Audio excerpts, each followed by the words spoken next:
В чем отличие гипнотерапевта от психолога? То есть психолог работает на уровне сознания. И работа с психологом может занять очень длительное время. Гипнотерапевт работает с подсознанием.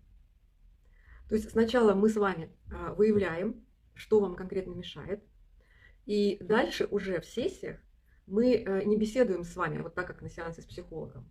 Мы непосредственно уже идем туда в глубину, ищем вот эти корневые ситуации. Причем причиной иногда может быть событие совершенно незначительное.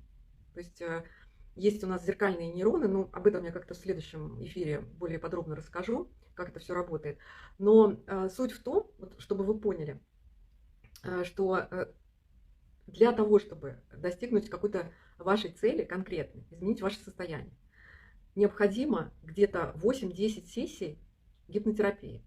Иногда запрос можно решить за 4 сессии, а иногда даже за одну.